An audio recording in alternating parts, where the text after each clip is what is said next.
ay tiyak na mayroong pag-aaning darating pagdating ng katampatang panahon. Dito naman sa aklat ng Galacia ating binasa, binabanggit dito na anumang bagay na itinanim natin, kasi mayroong nagtatanim ng mabuti, may nagtatanim ng masama. Kaya nga doon sa aklat ng Mateo, sabi may nagtatanim ng mabuting bini, mayroong masamang bini, mayroong tumutubong mabuting halaman, mayroon namang masama, no? At kaya nga, kung ano yung itinanim, sabi niya rito, huwag na nating dadayain ng sarili natin, sapagkat kung ano yung tinatanim natin, yun din ang ating aaningin.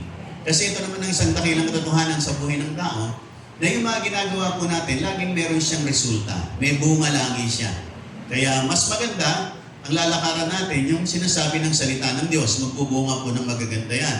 Pag ikaw ay nagtatanim ng mga bagay na masama, nagtatanim ka ng mga bagay na hindi nakalulugod ka, or naani ka rin ng mga bagay na ganoon. Kasi yun ang itinatanim mo. Kaya nga po tayo inaaralan ng salita ng Diyos, sa ganon, maiayos po natin ang mga bahagi ng buhay natin, yung mga ginagawa natin, at sa ganon makapagtanim po tayo ng mga mabubuting binhi, sapagkat tayo rin naman ang aani niyan pagdating ng katampatang panahon. Yung nakikinig po, magsabi ng Amen. Ito po yung sinasabi po rito sa Galatians chapter 6 verse 7, na huwag daw po tayong padadaya at hindi raw po natin malilinlang ang Diyos. Sapagkat kung ano yung tinanim natin, yun ang aanihin natin. Kaya nga po mahalaga, natingnan po natin ano ba yung ginagawa natin sa buhay, ano ba yung ginagawa natin sa ating pamilya, ano ba yung ginagawa natin para sa Panginoon. Titiyakin natin maging maayos at maganda, sapagkat lahat ng yan ay meron pong balik sa atin. Ibig sabihin, meron pong harvest para sa bawat isa sa atin. Nakikinig pa po ba tayong lahat? Nag-aaral po tayo para sa ganon ay matutunan po natin yung mga bagay na dapat nating gawin, dapat nating itanim, dapat na pagkukulan natin ng mas panahon sa ating buhay, yung mga gandang mga bagay that will bring glory to God. Amen po ba? Amen po ba? Maraming mga tao, ginagawa nila yung maraming bagay pero hindi pala nakakalugod kay Lord. Gumagawa sila ng parang bagay na inaakala nila makagaganda sa kanila, pero ang totoo, pag hindi po ayon sa salita ng Diyos, aani ka lang din po ng hindi maganda. Lahat ng nakikinig sabi ng Amen. Kaya po tayo dito ay inaaralan po tayo ng salita ng Diyos. Sa ganun, alam po natin ang mga panuntunan ng Panginoon, ang salita ng Diyos, at yun ang gagawin natin, sapagat ang lahat ng yan ay seeds natin into the kingdom of God. Kaya magtanim ka ng mabuti, aani ka ng mabuti. Amen po ba? Mga kapatid, every season in life has a purpose. Bawat panahon po, meron pong layunin. Meron panahon ng pagtatanim, may paghihintay, may panahon ng pagdidilig ng tanim, at meron ding panahon ng pag-harvest. Lahat ng yan ay mga seasons na dumarating sa buhay natin, kasi hindi naman sa isang iglap na pag nagtanim ka ngayon, bukas aani ka na. No? Pag nagtanim ka ngayon, maghihintay ka lang maghihintay ka ng panahon. Sa iba, medyo mahabang panahon. Katulad ng mga puno ng mangga, no? Medyo mahaba yan. Yung mga nagtatanim naman ng mga palay, mga 3 to 4 months, no? Iba-iba po, depende po sa iyong itatanim. Pero laging merong pagtatanim, merong paghihintay, merong pagdidilig. Sa iba, may pagpe-fertilize. At of course, ang finality is harvest time. Amen po ba? Wala nang pinakamaganda kundi harvest time. Kasi ito po yung kabuuan ng ating mga paghihirap, hinihintay natin, harvest time na. At ito ang pinakamasaya, yung harvest time. Amen po ba? Kaya lang, pag sa harvest, titingnan natin, ano ba yung mga naitanim ko? Ano ba yung mga nagawa ko? Ano ba yung mga pinag-uulang ko ng pansin sa buhay ko? At na ako'y mag-harvest. Kaya titingnan po natin yung mga seeds na ating tinatanim. Kung hindi maganda, it's about time na baguhin mo na. Amen po ba? Kasi pag nagtanim ka ng kabutihan sa kapwa mo, darating ang time, aani ka ng kabutihan. Nagtanim ka ng pabor, aani ka ng pabor. Nagbigay ka, may darating ang time, may magbibigay sa'yo. Nakikinig po ba kayong lahat? Lalo na yung pagbibigay natin sa gawain ng Diyos, papalitan din ng Panginoon yan, higit pa sa ating mga tinanim. Yung mga paglilingkod natin, gagantimpalaan po yan ng Panginoon. Hindi nawawala ng kabuluhan. Yung mga pagsasacrifice natin para sa gawain ng Diyos, papalitan ng Diyos yan. Magkakaroon ka ng harvest. Amen po ba? Yung mga oras na binigay mo kay Lord, papalitan niya rin yan ng mga oras na magaganda sa buhay mo. Amen po ba? Nakikinig mo ba kayong lahat? Kasi nagbibigay ka ng time sa Kanya. Anything that you do in the name of the Lord, na nagbibigay luwalhati sa kanyang pangalan, of course, aani ka ng maganda. Kasi ginawa mo para sa Panginoon, sa pangalan ng Panginoon, para sa ikaluluwalhati ng ating Panginoon. Amen po ba? Pero pag nagtanim naman ng masama, umaani rin. No? Pero hindi galing kay Lord yung mga masasamang ani. Kasi ang mga binibigay ni Lord, yung mabubuting ani. Amen po ba? Kaya pipiliin po natin, titingnan po natin, ay ito, pangit itong ginawa ko na to, pangit itong tinanim ko na to. At naging lahat na nakikinig, magsabi ng amen. Kaya nga maganda rin yung mga Christmas season. Kasi pag Christmas season, natututo tayong magtanim. Natututo tayong magbigay. No? At habang nagbibigay tayo, lalo naman tayong tumatanggap ng tumatanggap. Amen po ba? Amen. Sabi mo sa katabi mo, kaya magbibigay tayo. Amen po ba? Dapat matutunan natin ang buhay ng maging mapagbigay. Kasi gusto lang natin, marami po kasi gusto nila tumanggap ng tumanggap. Kaya lang ang problema, kapag hindi ka nagtatanim, hindi ka tatanggap ng tatanggap. Kinakailangan lagi kang magtatanim para lagi ka rin aani. Nakikinig mo ba kayong lahat? Maring sa simula, tanggap ka ng tanggap, pero yung tanggap, yung pinararating sa inyo ng mga pagpapala, hindi habang panahon tanggap ka ng tanggap. Kinakailangan yung tinatanggap mo, itinatanim mo rin yung iba. Katulad din sa mga umaani, di ba? Hindi naman lahat ang inaani nila ay kakanin nila. No, yung iba, kinakailangan itabi nila kasi itatanim nila ulit. Kasi kapag umani sila, tapos hindi na nila tinanim, oo, meron silang ani, pero mauubos yun. Pagkatapos, wala na sila kasi hindi na sila nagtanim. Kaya ang buhay, pagtatanim at pag-aani. Nakikinig pa po ba kayong lahat? Ito po ay spiritual principle. Ito po ay pangako ng Diyos. At ito po ang kaganapan ng mga kapahayagan ng salita ng Diyos na meron pong pagtatanim at meron pong pag-aani. Sapagat yan po ang ikot ng mundo. Merong seed time, merong harvest time. Pinakamasaya, harvest time. Sa seed time, talagang pag panahon ng seed time, medyo yung mga nagtatanim, bumubunot sila. Ibig sabihin, gumagastos sila para sa kanilang binhi, gumagastos sila para sa pagtatanim, nag-uukol sila ng buhay at lakas, effort, pero lahat naman ng yun ay worth it. Kasi dahil may itinanim ka, meron kang aanihin. Nakikinig po ba kayong lahat? Kasi may mga tao gusto nila puro ani lang. Pero mabibigo ka na umani kung hindi ka naman nagtanim. Kinakailangan magtanim ka. Amen po ba? Sabi mo sa katabi mo, hoy, magtanim tayo. Amen po ba? Kasi kahit tayo magdeklara ng harvest, kung wala naman tayong tinanim, mabibigo lang po tayo. Kinakailangan po natin na magtanim. At magtatanim tayo ng mga mabubuting bagay. Lahat ng nakikinig magsabi ng amen. Dapat nating malaman na pag dumating po ang harvest time, dahil sa mga bagay na itaninim natin, mga kapatid, wala akong makakapigil niyan.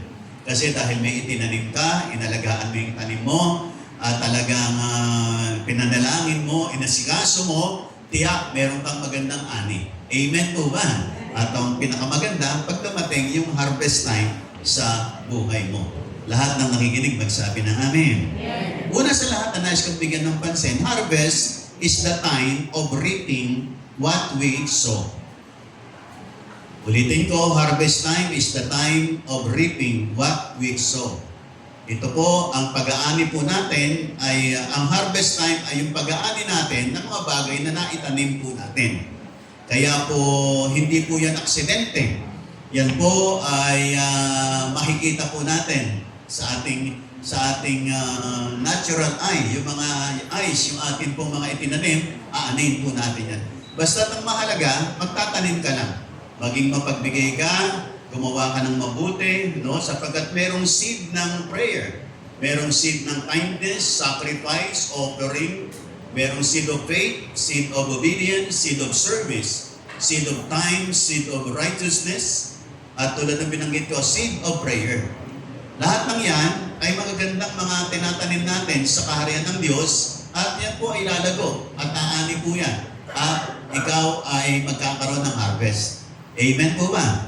Sabihin po natin, harvest time. Harvest time. Your harvest is the evidence of what you planted in faith.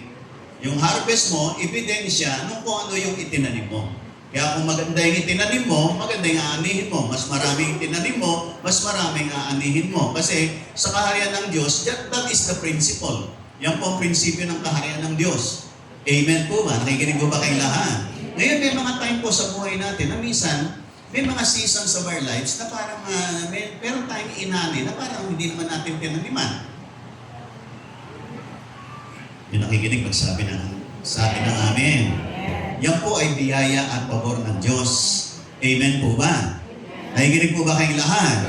Binigyan ka ni Lord ng regalo. Binigyan ka ng pagpapala. Pero dapat yung pagpapalang yan, maitanim mo yung bahagi nun. Are you listening? Lahat na nakikinig magsabi ng amen. Kasi sa pasimula, talagang walang-wala naman tayo. Walang-wala tayo. Pero habang lumalaon, nagkakaroon na po tayo. Kaya sa pasimula, dahil walang-wala tayo, wala naman tayong maitanim, pagpapalain tayo ni Lord. Bibigyan tayo ng favor, bibigyan tayo ng grace. Pero pag tayo po ay pinagpapala na ni Lord, dapat marunong tayong magtanim. Dapat marunong tayong magbigay, lalo na pag sa gawain ng Diyos. Yan po ang lagi nating sinasabing uunahin natin lagi. Kasi yung mga binibigay natin sa gawain ng Diyos, yung mga bagay na itinatanim natin into the kingdom of God. At tiyak aani po tayo riyan. Amen po ba? Yung nakikinig magsabi ng amen. Yan ang unang-unang huwag niyong kalilimutan. Yung para kay Lord. Kasi mga binibigay mo kay Lord ay mga bahagi ng iyong pagtatanim. At lahat ng tinatanim mo, aani ka. Kung nagtatanim ka ng finances, pera, nagbibigay ka ng tithes, offerings mo, love gifts, at mga pledges mo, aani ka dyan. Hindi, tulad ng sinasabi ko, hindi ka mamamatay na hindi ka susuklian ng Panginoon. Amen po ba? Tiyak, may harvest ka kasi meron kang itinanim. Tingnan niyo po yung mga taong marunong magbigay, marunong magtanim, marunong magbigay ng matuwid sa Panginoon. Tingnan niyo po, umaangat ang buhay nila. Gumagaan po ang kanilang kabuhayan, pagiging kanilang mga pananalapi. Kaya ang aking encouragement, ipaging tapat mo. Mga estudyante, pag meron kayong mga baon, itabi niyo yung bahagi ng baon niyo para kay Lord. Pag binibigyan kayo ng baon sa isang araw, 100, yung 10 piso, itatabi niyo para kay Lord. Gawin mong prinsipyo yan, makikita mo pagdating ng time, aangat ka, giginhawa ka, at magiging magaang ang pera sa buhay mo. Yan ang encouragement ko sa mga estudyante. Gawin niyo yan. At makikita niyo kung anong gagawin ng Panginoon. Bawat tinatanggap mo, itabi mo kagad yung para kay Lord. Lord, para po ito sa iyo, Panginoon. Tingnan mo through the years kung anong gagawin ni Lord sa buhay mo. Tingnan mo kung ano yung gagawin niya sa pamilya mo. Tingnan mo kung anong gagawin niya sa kinabukasan mo. Gawin mong pundasyon yan, gawin mong pamantayan yan, yung pagtatanim na yan, para kay Lord sa gawain ng Diyos, at makikita mo kung paano kang pagpalain ng Diyos at kung paano kang paboran ng Panginoon. Hindi lang po sa estudyante, sa bawat isa po sa atin, sa mga magulang, babae at lalaki, bawat isa po, kabataan, dapat po, meron po tayong laging inilalaan para kay Lord. Kasi lahat ng yan ay seeds natin sa kingdom ng Panginoon at tiyak aani po tayo. Lahat ng nakikinig magsabi ng amen. At yung mga ani po natin ay yan po ang evidence na kung ano ang ating itinanim. Kung nagtanim ka ng pabor, aani ka ng pabor. Kung nagtanim ka ng love, aani ka ng love. Nakikinig po ba kayong lahat? Ang masama lang, pag nagtanim ka ng hatred, aani ka rin. Pag nagtanim ka ng chismis, darating yung time, i-chismis ka rin. Kasi inaani mo lahat ang itinanim mo. Nakikinig pa po ba tayong lahat? Kaya dapat suriin natin, ano ba yung mga tinatanim natin? Ano ba yung mga ginagawa natin? Kasi lahat ng yan, aanihin po natin. Nakikinig po ba kayong lahat? Pero napapaganda, nakapagdating ng harvest time, nawa, puro magaganda yung atin pong aanihin kasi magaganda yung ating itinanim. Amen po ba? Pag nagtanim ka ng isang prutas na yung prutas na yun matamis, itinanim mo yung buto nun, tiyak yung aanihin mong prutas na yun, matamis din. Pero pag tinanim mo yung prutas na hindi maganda yung seed, maasim na santol, yung buto ng santol na maasim, tiyak maasim din yung magiging ano. Kaya titingnan mo, ano ba yung tinatanim ko? Ano ba yung ginagawa ko? Lahat ng nakikinig magsabi ng amen. Yes. Sapagkat ang harvest time ay pag-harvest kung ano yung ating itinanim.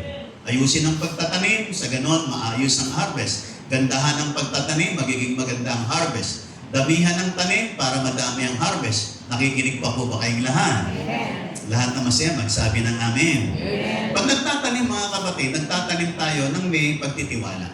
Naniniwala tayo kasi pag nagtanim tayo, Nagtatanim tayo ng isang bagay na pag itinanim natin, hindi na natin makikita. Amen po ba? Pag itinanim mo, pero pagdating na ilang panahon, uusbong na yun. Pero pag itinanim mo, nawawala sa'yo. Kaya nga pag nagtatanim ka sa gawain ng Diyos ng pananalapi, nawawalan ka, nababawasan ng pera mo. Tinatanim mo, pero nagtitiwala ka na yung itinanim mo, tutubo, lalago, at aani ka pagdating ng panahon. Nakikinig pa po ba kayong lahat? Ganyan po sa kaharian ng Diyos, ganyan po sa gawain ng Panginoon. At dapat, hindi lang tayo yung harvest po, basta ikaw ay nakapagtanim ng mahusay, tama, at mahusay at maganda ang tanim mo, yung harvest mo, darating na yan. Darating na yan. Amen po ba? Minsan kasi hintay tayo ng harvest, hindi pala natin naayos yung pagtatanim natin. Pagkatapos natin magtanim, pinabayaan na natin,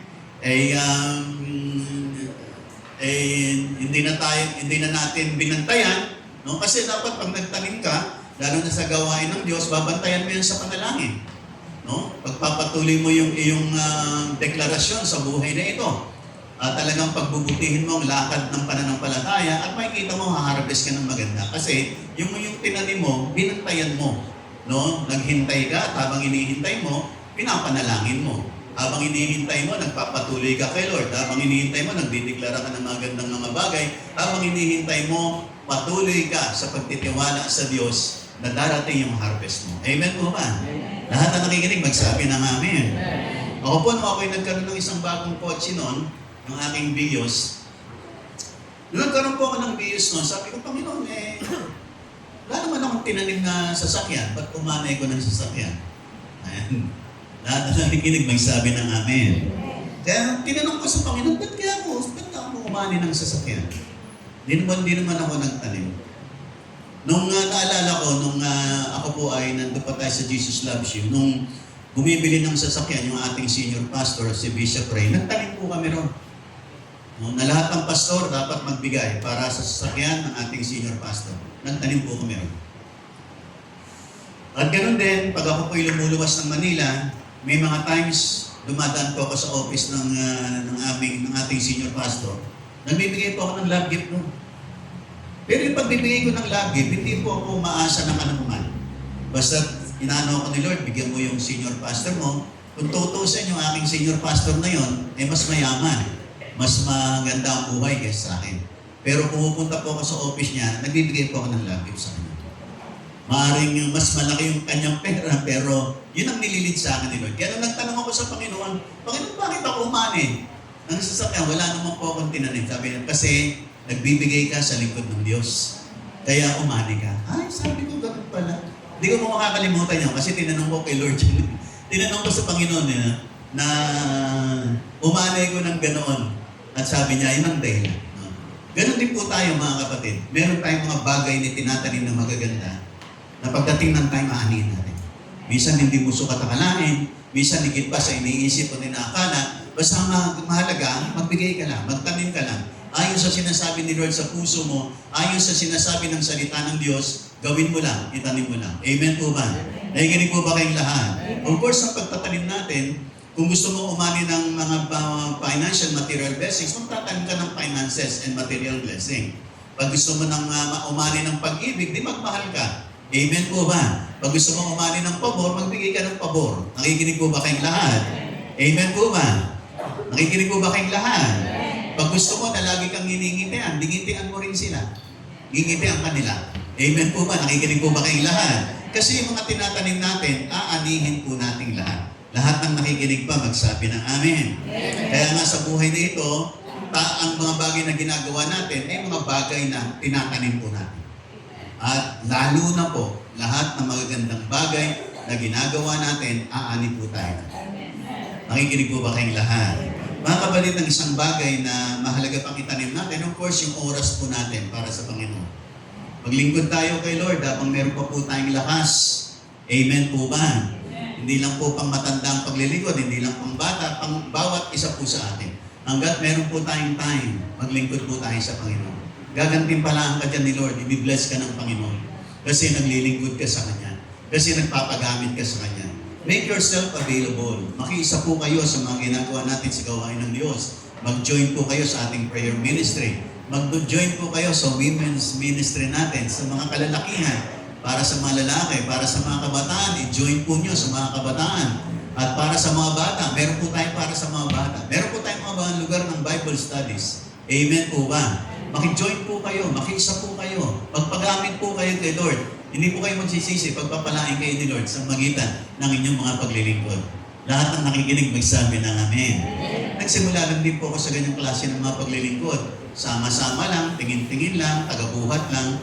Kasi diyan ako nagsimula. Sabi ko nga sa inyo, no, ako'y nagsimulang naglingkod, taga-bit-bit po ako ng speaker. Kasi noon kami ay lumilibot po kami sa Manila, sa Metro Manila, lumilibot po kami dyan. Nangangaral po kami sa labas. May dala-dala kami mga speaker. At ako po ay taga-bit-bit po ako ng speaker. Yan po ang trabaho ko. Tapos pag naisaksak na, nailagay na yung microphone, bibigay ko na sa kanilang lahat. Sila na ang bahala magpakanta, may mga naka-assign magpakanta, mangaral, mag-pray. Pagkatapos nun, tagaligpit naman ako. Niligpit ko naman uli lahat yun. Pagkatapos, ako ang taga-bit-bit ng speaker. Nakikinig po ba kayong lahat? Yan po ako nagsimula, mga kapatid. Pero ang pinakamahalaga, merong paglilingkod. Huwag po niyong piliin ang lagi niyong kung ano yung paglilingkod. Basta maglingkod lang po kayo. At makikita naman ng Panginoon, how faithful are you? Aangat ka ni Lord, unti-unti, tataas ka ng Panginoon. Nakikinig pa po ba kayong lahat? Ang isang bagay, lahat ng nakikinig pa magsabi ng Amen. Ang isang bagay para gamitin ka ni Lord, ang unang bagay. Lahat ng nakikinig magsabi ng Amen. Ang unang bagay para gamitin ka ni Lord, be available. Be available. Yung bang lagi ka lang nandyan. Lagi ka lang nandyan. Minsan lagi ka lang nandyan, parang wala kang ginagawa, parang nakakabore naman. Pero basta mahalaga nandyan ka. At pagdating na yung araw, nakita na nandiyan ka, available ka, gagamitin ka. Marami pong mahuhusay magagaling, hindi available, hindi ginagamit ni Lord. Ang ginagamit ni Lord, yung available. Amen po ba? Kaya sabihin mo sa katabi mo, dapat nandyan ka. Amen po ba? Dapat nandyan ka lagi. Amen po ba? Pag nandyan ka palagi, mapapansin ka, mabibigyan ka ng pagkakataon, mabibigyan ka ng break, at makikita mo, that will be the starting point. Amen po ba? Dumalo po ako sa church sa Manila Hilton Hotel. Puro may kaya po nandun. At ako isang mahirap na manggagawa ng Ajinomoto Philippines. Ako'y dumadalo ron. Talagang doon ako napunta, doon ako dinala ni Lord Ang gawain namin sa Manila Hilton Hotel. Ang host namin ay isang doktora, plastic surgeon. Yung mga nag-o-opera ng ilong, mga nagpapaganda sa mga beauty At doktora po siya, nagpapalaki ng boobs, marami mga yun No, doon ko rin po na-meet si Madam Auring, ang isang manghula. Makikinig po ba kayong lahat? At marami po mga celebrity pumupunta roon. Diyan po ako nagsimula at maski yung aming mga kongregasyon, maliit lang, pero karamihan doon po mayayaman po. Kasi sa Manila Hilton po naka-base yun. Nakikinig pa po ba kayong lahat? At yung aming doktora, si Dr. Jenny Enriquez, ay marami po siyang mga kilalang mayayaman kasi medyo mayaman din siya. At siya po ang number 1 supporter, pero ang aming pastor, may kaya rin yung pastor namin. Taga Quezon City at maganda yung kanyang bahay sa Quezon City. Diyan po ako nagsimula, mga kapatid. Pero ang ginawa ko lang, naging available lang ako. Lagi lang akong dumadalaw, lagi ako nandun. At unti-unti, nabigyan po ako ng pagkakataon para paglingkuran ang Panginoon. Lahat ng nakikinig pa magsabi ng Amen. At kapag kayo po ay may nag-aanyaya sa inyo para paglingkuran si Lord, sumama po kayo sa amin sa sharing, sumama kayo sa aming prayer, grab niyo po yung opportunity na yan kasi maganda po ang naglilingkod kay Lord. Pag naglilingkod ka kay Lord, mananatili ka. Amen po ba? Pag naglilingkod ka kay Lord, iba ang pabor at biyaya ni Lord para sa buhay mo. Pag naglilingkod ka sa Kanya, may karagdagang pagpapala si Lord na nakalaan para sa iyo. Amen po ba? Kasi ang paglilingkod mo is part of your seed time. Nag-serve ka, wala ka naman tinatanggap, gumagastos ka ng pamasahe, pero mga kapatid, binigin mo yan, seed mo yan, aani ka pagdating ng panahon. Aani ka. Amen po ba? Kaya lang talagang ang tatanim mo lang, una sa lahat, yung oras mo. Kinakailangan mo magtanim. At kung meron man po tayong mga pagbibigay sa mga ministries, Huwag po kayong magrereklamo. Lahat na nakikinig magsabi ng amen. Wala po magrereklamo sa pagbibigay. Sige lang, bigay lang sa abot ng makakaya. At makikita mo sa pagbibigay, hindi ka magiging katulad ng dati. Gagaan ang buhay mo. Pag marunong kang magbigay, tapat kang magbigay, mahusay kang magbigay, at hindi ka nagrereklamo. Kita mo, aani ka. Yung mga taong lagi nagrereklamo pag oras ng mga pagbibigay, lalong umihirap ang buhay. Lalong bumibigat ang buhay. Pero yung mga taong marunong magbigay, pag hiningan ng sponsorship, pag hiningan ng pledge, nandyan, nagbibigay, ay umaani po yung mga taong yan. Lahat na nakikinig, magsabi ng amen. Kaya yung mga nagbibigay po, hindi po nagrereklamo. Bakit? Umaani po sila. Umaani po sila kasi nagtatanim po sila. At kapag ka marunong ka magtanim, darating ang time, aani ka ng aani. Lahat na nakikinig pa, magsabi ng amen. Pangalawa mga kapatid, ang harvest time is the time of reward. Sabi ng Hebrews chapter 6, God is not unfair. He will not forget the work you did or the love you showed for Him in the help you gave and are still giving to other Christians. Na ang Diyos daw po ay hindi raw po unfair. Ang Diyos ay matuwid. Nakikinig po ba kayong lahat? Sabihin natin, ang Diyos ay matuwid.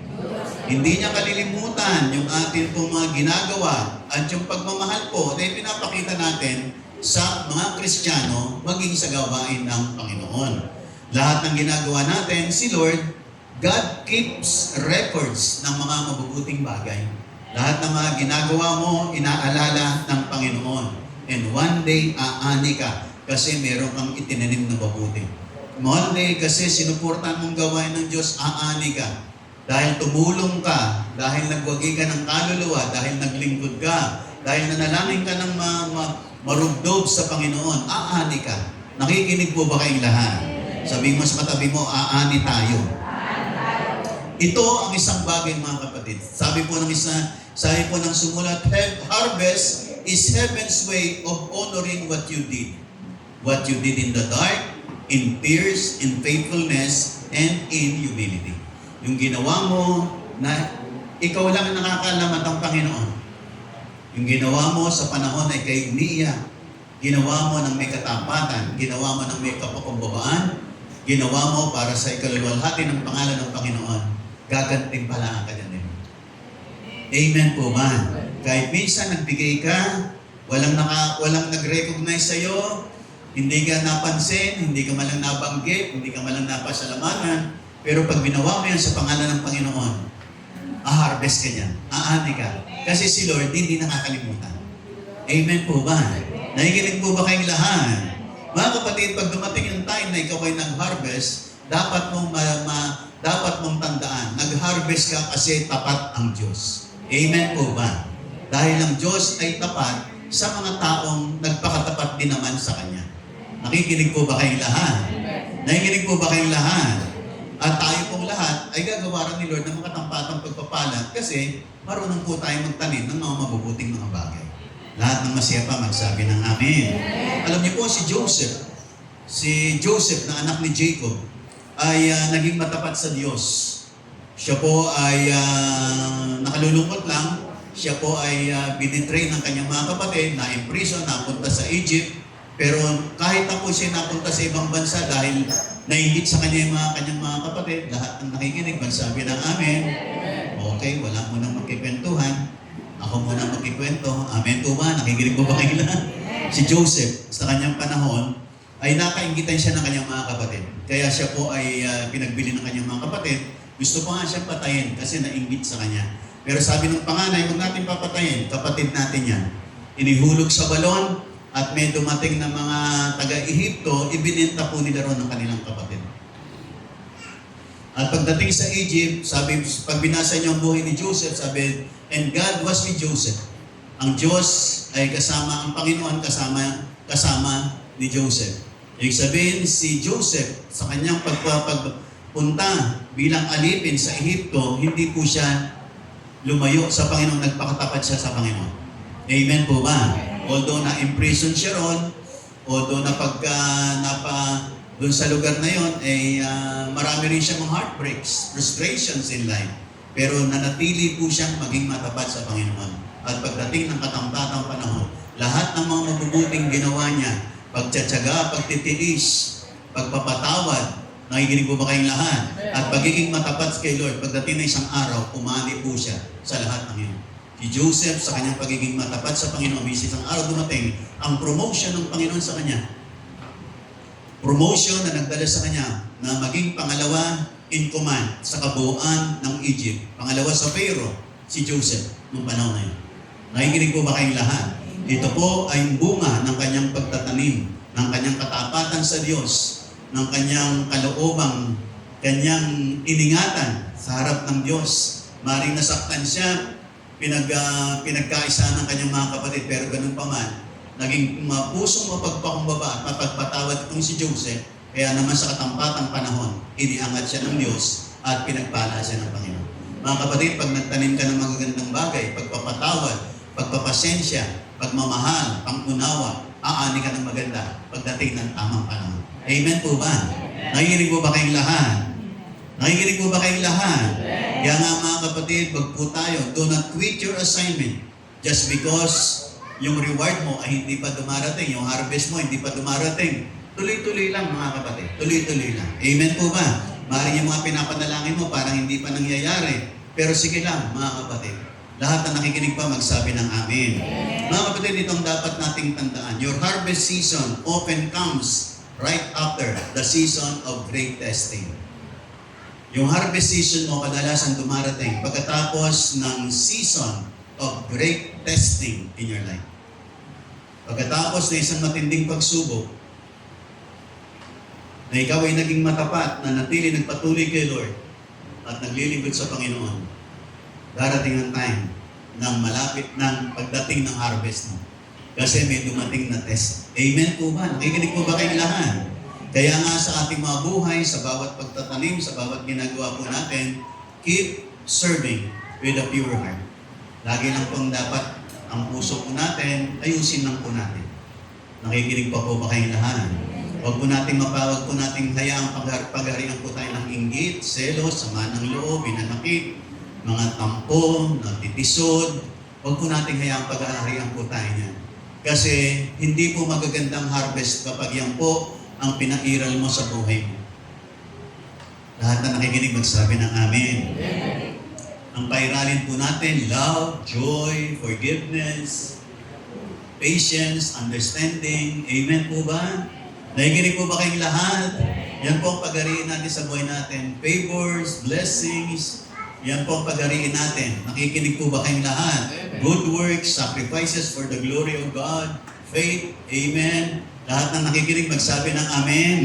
Yan ang paiiralin natin at aani po tayo ng masagana pagdating ng taktang panahon. Amen po ba? Ulitin ko po ulit. Lahat ng nakikinig magsabi ng amen. Amen. Binanggit ko po, sabi rito, your harvest season often comes right after your season of great testing. Yung harvest season mo, kadalasan daw dumarating pagkatapos ng great test sa buhay mo. Pagkatapos ng isang matinding pagsubok, mayroong harvest na darating. Nakikinig pa ba kayong lahat? Kaya sige lang mga kapatid, minsan yung mga tinatanim natin parang ang tagal dumating, parang hindi ako maanin, dami ko nang ginawa, panalangin, dami kong pagbibigay, paglilingkod, ba't parang hindi naman ako maanin? Kapatid, huwag akong bahala. Dahil nagtanim ka ng maganda, aani ka ng maganda. Amen po ba?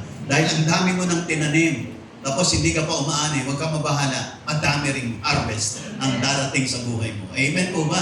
Yung naniniwala doon, magsabi ng amen at pumalakpak ng malakas sa ating Panginoon. Amen? Amen. Amen. Mga kapatid, ang pangatlo, harvest time is the time of appreciation.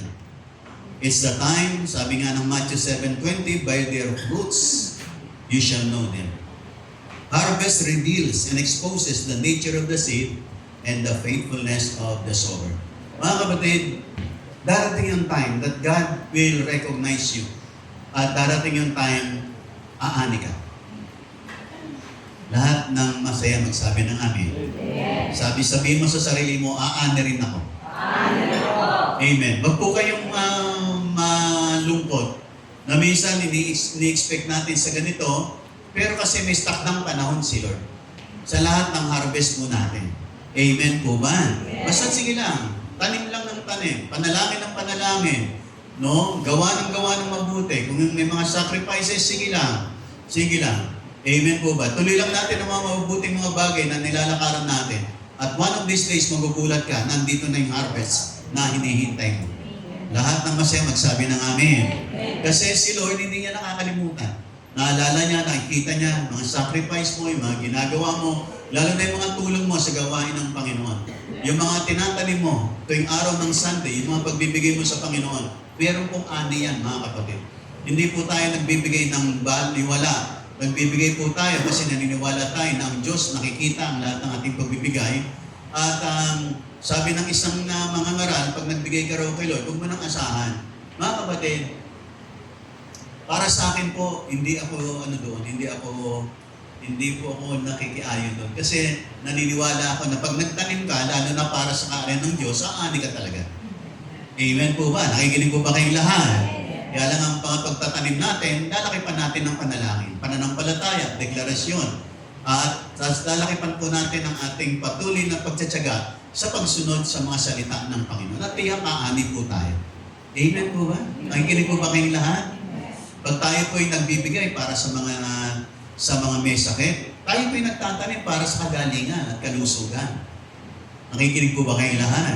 Kaya minsan may mga time po tayo, nagbibigay tayo, o kung may sakit po si ganito, magbigay po tayo. Yung pagbibigay mo na yun, ay pagbibigay para sa iyong kalusugan at para sa iyong kagalingan pag nagkasakit ka rin. Nakikinig po ba kayong lahat? Nakikinig po ba kayong lahat? Ganun din po kami sa aming samahan, sa AMNI po. Sa AMNI po ngayon, ang binibigay pong pinakamalaki pag namatay po ay ang isang miyembro ng AMNI ay binibigay po 130,000.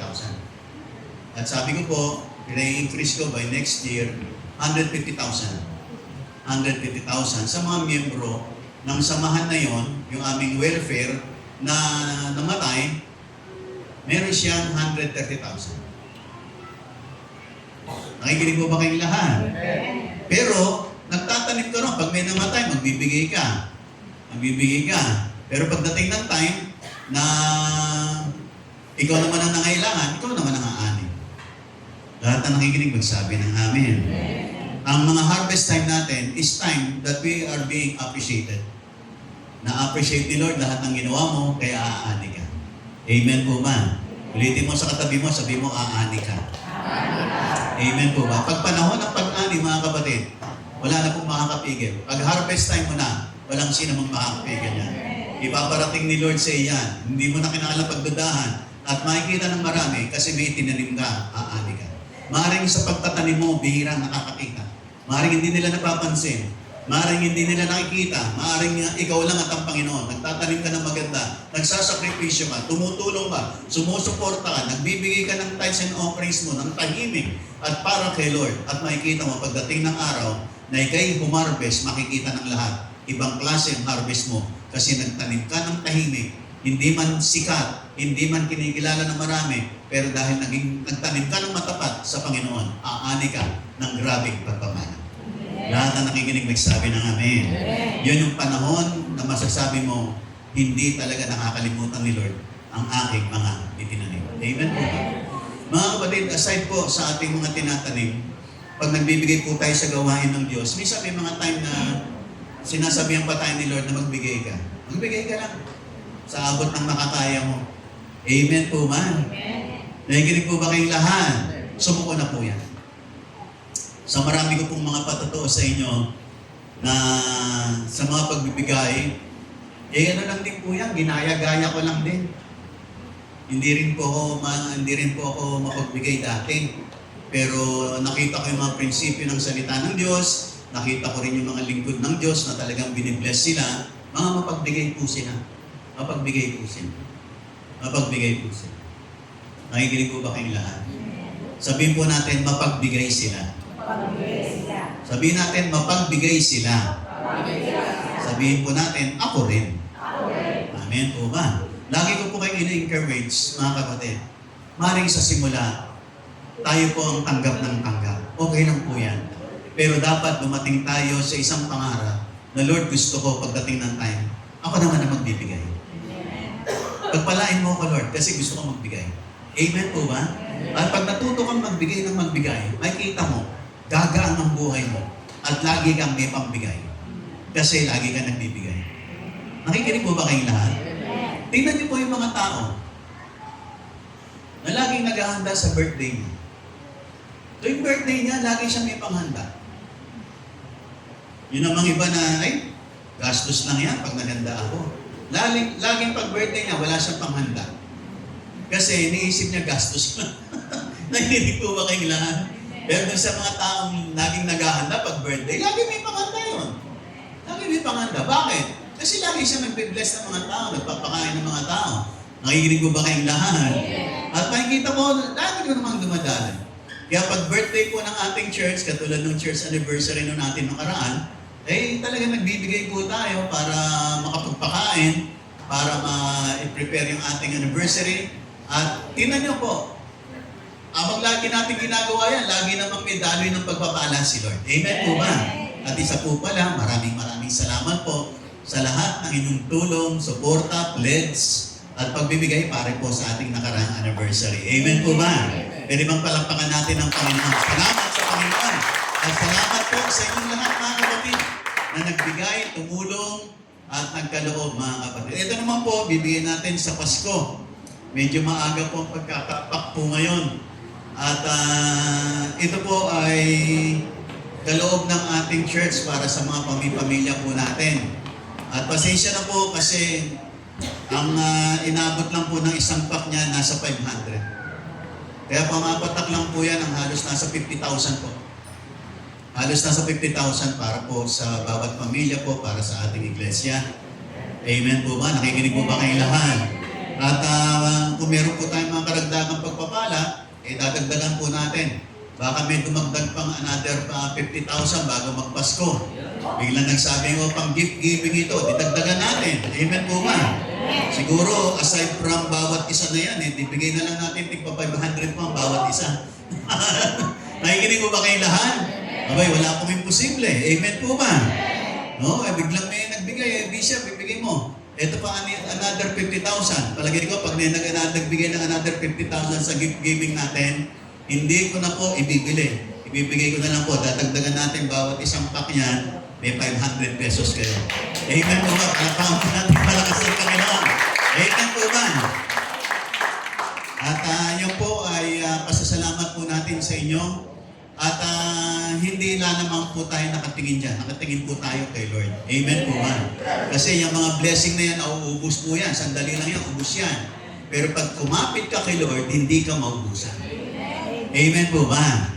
At maaaring tayo po tumatanggap, pero pag tayo naman po yung mga pinagpala na ni Lord, Lord, sa susunod na gift giving namin, ako naman magbibigay.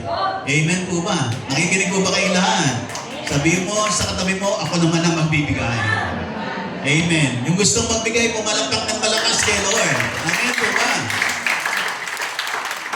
Kaya po tayo nagbibigay po kasi gusto nating magbigay. Masarap magbigay mga kapatid. At kung gusto nga, kung loloobin nga ni Lord, mas malaki, mas maganda. No, nung isang nakaraan, sabi ko nga sa inyo, may nag-sponsor sa atin. Kaya binigay natin noon, tigwa 1,000, tapos mayroon pang bigas. Kasi may nag-sponsor po sa atin noon. No, may biglang hinipo si Lord. Pero hindi po tagaloob ng church, tagalabas po. Na hinipo po. Nagbigay siya ng more than 200,000 pesos. Ang binigyan po natin noon, 200. Pati yung mga sa labas ay atin pong in-encourage. No? Pero pag sa church lang po natin, nasa 100 to 120 families lang po tayo. Pero noon, kaya noon, nasa 200 mahigit yata na ipamigay natin na yun. Kasi pinang-invite pa natin sa iba, pagin doon sa mga iba pang yung mga kamag-anak na nabigyan po kasi may nag-sponsor no. Pag may nag-sponsor ulit ng ganon, di mas dadamihan natin, mas lalakihan po natin. Amen po ba? Kasi lahat ng yan ay seed po natin. At ang niniwala tayo, pagdating ng time, may harvest po yan. Lahat ng masaya magsabi ng amen. Mga kapatid, pang-apat, harvest is the time of responsibility. Pag harvest time, hindi po tayo magiging tamad. Pag harvest time, patuloy po tayo magpapakasipag. Pag tayo po ay nagtanim, hindi po ibig sabihin magpapakatamad na tayo. aalagaan natin sa panalangin, yung mga tanim natin, didiligan natin, bibisitahin natin, hihintayin natin yung tamang panahon, no? Kaya yung mga nagtatanim, binibisita nila yon. Kung kinakailangan lagyan ng mga pesticides, kinakailangan lagyan ng fertilizer, nilalagyan nila, hindi ibig sabihin na itanim nila, tapos na. Binabantayan pa yon. Nakikinig po ba kayong lahat? Maging sa ating mga itinanim, mga kapatid, magpapatuloy pa rin tayo sa pagdalo, sa pananalangin, sa paglilingkod, sa pagbibigay, habang iniintay po natin yung harvest na darating. Hindi po tayo, ang harvest time is time of responsibility.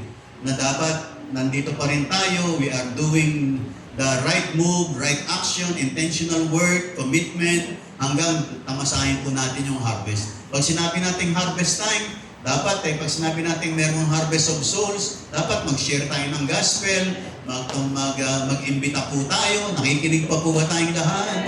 Nakikinig pa po ba tayong lahat? Dapat nakikisa po tayo sa sinasabi nating harvest. Pag harvest, dapat lahat gumagawa. Amen po ba? Amen. Nakikinig po ba kayong lahat? Ang harvest time is God calling His people to act, to move, to work now. Na tayo po'y gumawa, makiisa, at magwagi ng kaluluwa, mag-ahasik ng bini. Nakikinig po ba kayong lahat? Mananalangin po. Lahat ng naniniwala, magsabi ng amen. Sapagkat yan ang harvest, mga kapatid. Hindi lamang tayo basta naghihintay, habang hinihintay natin, nagbabantay po tayo. Dinideklaraan natin ang mga gandang mga bagay, mga tinanim natin, at bubukas po ang kalangitan, lalong ang harvest po natin, magiging great, great harvest. Lahat ng masaya, magsabi ng amen. Kaya nga po, pag sa sinasabi nating harvest, di pa natin, Lord, ano po bang gagawin ko habang hinihintay ko yung harvest ko? Dapat, nandun ka. Meron pa kasing pinagagawa si Lord. At sa bandang huli, ako po'y magwawakas na lahat ng nakikinig pa magsabi ng amen. Mga kapatid, harvest is the time of celebration.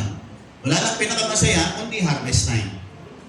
Pero darating po tayo ron kapag napagbuti po natin ang pagtatanim at ang pagbabantay sa ating mga itinatanim.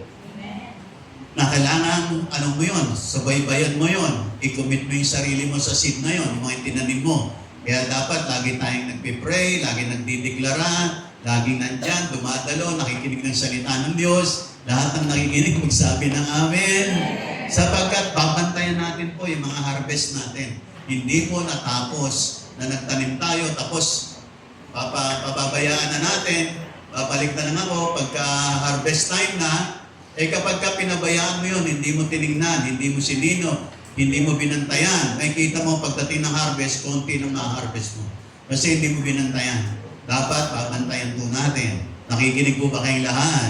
Lalo na po yung mga tinatanim natin sa kaharian ng Diyos, babantayan ng panalangin, babantayan ng salita ng Diyos, deklarasyon ng salita ng Diyos, tataniman po natin pa yon, at didiligan pa po natin ang ating po mga financial na pagbibigay sa gawain ng Diyos, at makikita mo, great, great harvest ang darating sa buhay mo.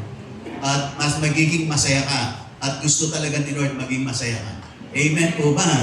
Nakikinig po ba kayong lahat? Amen. Harvest is the proof that God never forgets, never fails, and never tell lies. Yan po yung pinost ko kanina, galing po yan dito. Ang harvest is proof, katunayan, na hindi nakakalimot ang Diyos, hindi pumapalya si Lord, at hindi nagsisinungaling si Lord. Dahil nagtanim ka, meron kang aanihin. Amen po ba? Pwede bang palampakan natin malakas ang ating Panginoon?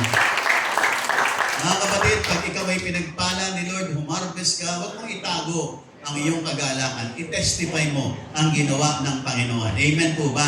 At kung ikaw ay nagse-celebrate dahil umani ka, isi-celebrate mo ang Diyos na nagbigay sa iyo ng ani. Hindi lang po tayo naka-connect sa ani, sa blessing. Naka-connect po tayo sa nagbibigay ng blessing. Walang iba kundi ang Panginoon. Amen po ba? Bakit? May mga tao kasi na pag-bless, nakakalimutan na si Lord. Isip niya, blessed na naman ako. Bakit kailangan ko pang dumalo-dalo, magbigay-bigay, at pumunta-punta dyan, blessed naman na ako. Mga kapatid, mali po. Sapagkat ang connection po natin, hindi dun sa blessing, doon sa nagpapala. Amen po ba? Nakikinig po ba kayong lahat? Kasi yung blessing po nauubos. Yung naniniwala, magsabi ng amen. Anumang blessing sa buhay mo, sa isang iglap pwedeng maubos. Pero pag connected ka sa nagpapala, yung blessing mo, laging nagkakaroon ng supply, ng supply, ng supply. At hindi ka nauubusan. Kasi ang connection mo, nandun sa nagpapala. Nakikinig po ba kayong lahat? Kaya kapag ka pinagpala ka, ang tunay na celebration ay pasasalamat doon sa nagpala sa iyo.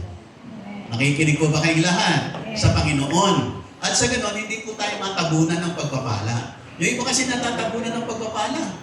Pag magaganda na ang buhay nila, mga professional, maganda ng negosyo, maganda na ang kabuhayan, nawawala na sila sa gawain ng Panginoon.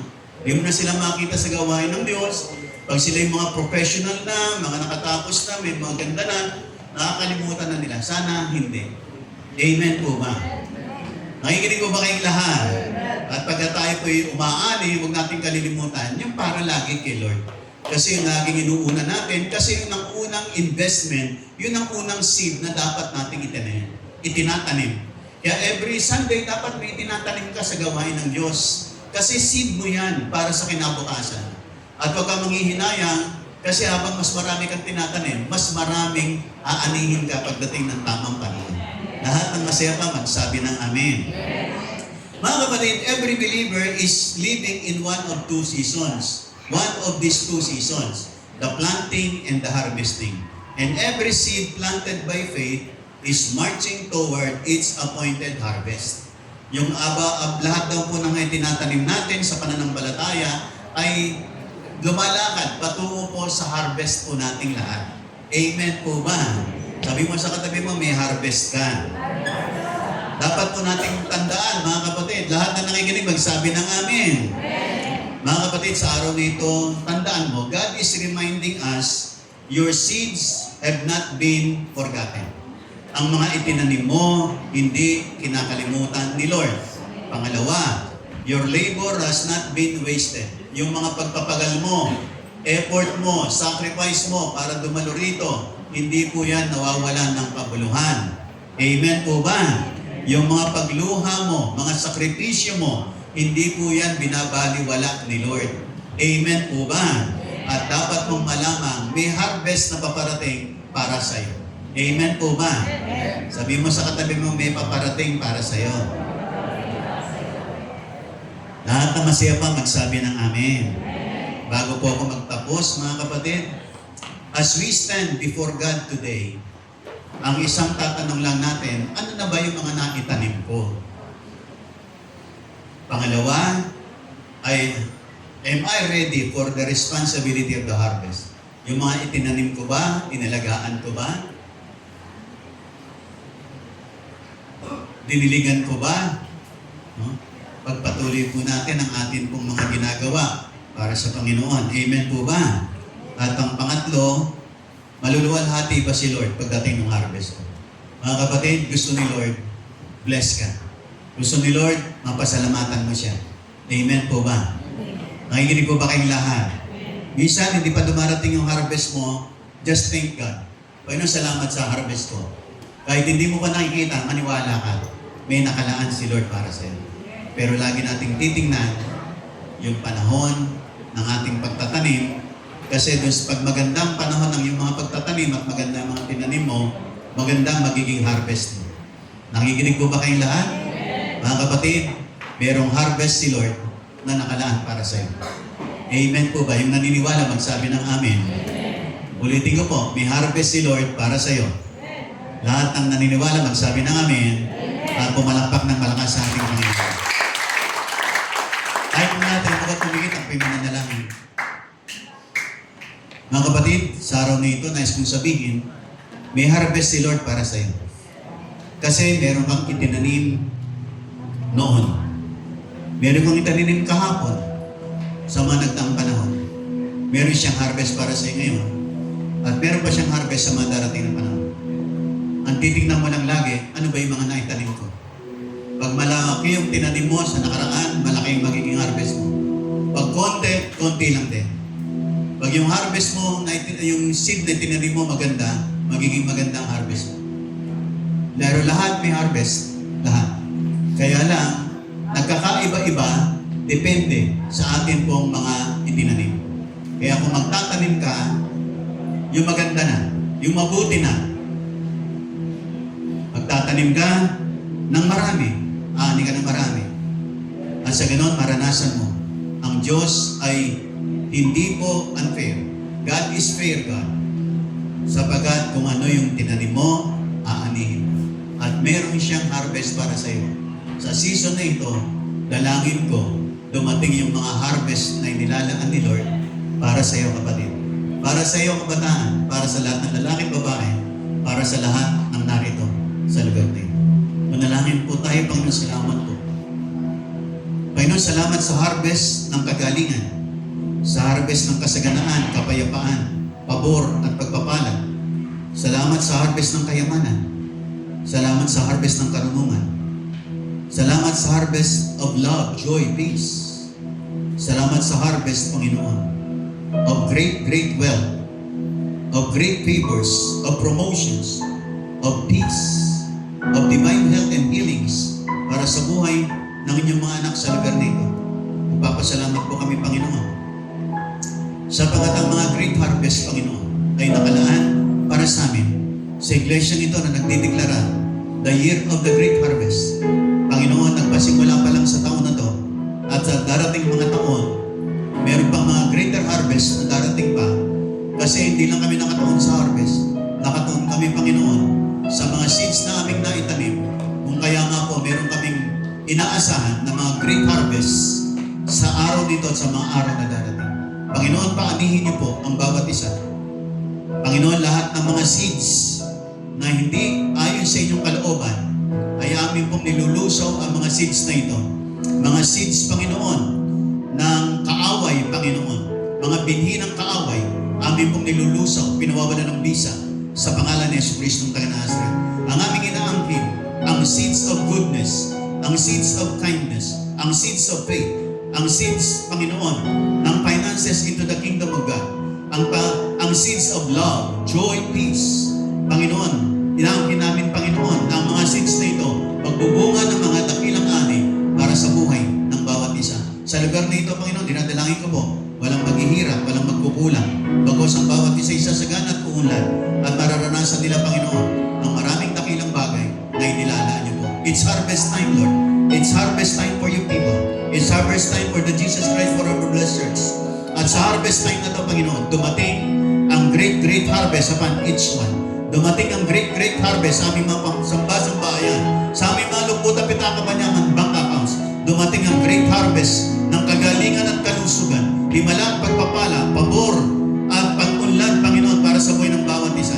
Na sa araw na ito, Panginoon, dinadalangin ko po, Panginoon, na maging mga kabanyaman namin mapuno ng nag-uupaw pa ng pagpapalang pinansyal. Hindi kami kukulangin ng mga financial blessings. Gusto namin magpala, gusto namin mag-bless, gusto namin magbigay. Kaya kami po ipagpalain po ninyo, Panginoon, na marami pang mga biyat pagpapala ang buhay ng bawat isa. Ang aming iglesia, mga kabanyaman namin, ang mga pagkakalob sa gawain ng Diyos ay pagpalain sobra-sobra, Panginoon, para marami pa kaming magawa, marami kaming matulungan, at maabot namin, Panginoon, maging mga pangarap namin para sa tahanang ito ng Diyos ay lalo pang magampanan namin, magawa namin dahil sa mga pagpapala at harvest na pinadadala at padadala niyo pa po, Panginoon, sa amin. Panginoon, maraming salamat. Kapatid, sa araw nito,